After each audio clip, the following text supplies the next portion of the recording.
अस्सलाम वालेकुम क्लास। बेटा उम्मीद है आप सब खैरियत से होंगे और आपने अपने कल के सवाल जवाब जो हैं वो याद कर लिए होंगे बेटा। लेकिन आप होमवर्क को फॉलो नहीं कर रहे। मैंने आप सबको बोला था कि जो जो याद करता जाता है वो गूगल क्लास में डन के साथ अपना नाम लिख के भेजें।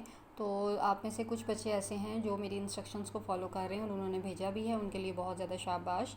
लेकिन जो बच्चे नहीं कर रहे बेटा वो भी करें, ताकि आपको भी आइडिया हो कि टीचर को आपने आंसर करना है कि आपने याद कर लिया है या नहीं कर लिया। ठीक है, नेक्स्ट टाइम बेटा ज़रूर टीचर की इंस्ट्रक्शंस को फॉलो करें।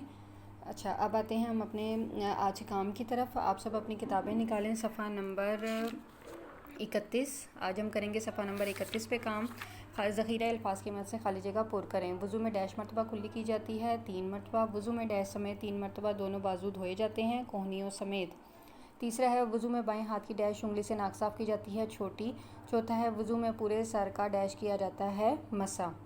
अगला सवाल है बेटा, दुरुस्त जवाब के गिर्द दायरा लगाएं। वज़ू करना ज़रूरी है बेटा। देखें ऑप्शंस आपके पास दिए गए हैं, तो सही ऑप्शन क्या है? नमाज़ पढ़ने के लिए। दूसरा है वज़ू में चेहरा धोया जाता है 3 मरतबा। वज़ू में सबसे पहले पढ़ी जाती है बिस्मिल्लाहिर्रहमानिर्रहीम। वज़ू में पाँव धोए जाते हैं टखनों समेत। अब देखिए बेटा, ये वज़ू का तरीका है, इसको आपने देखना है। सबसे पहले जो है वो बिस्मिल्लाह होती है, उसके बाद बेटा आप हाथ धोएंगे। हाथ धोने के बाद आप मुंह में पानी डालेंगे। मुंह में पानी डालने के बाद आप 3 मरतबा नाक में पानी डालेंगे। उसके बाद आप 3 मरतबा अपना चेहरा धोएंगे। चेहरा धोने के बाद बारी आती है 3 मरतबा बाजू कोहनियों समेत धोने की, वो आप धोएंगे। उसके बाद आप पूरे जो सर का है मसा करेंगे और सबसे आखिर में जो है वो आप अपने पाँव जो है वो टखनों समेत धोएंगे। बेटा ये किताब का काम जो है वो किताब पर आप करें, ठीक है।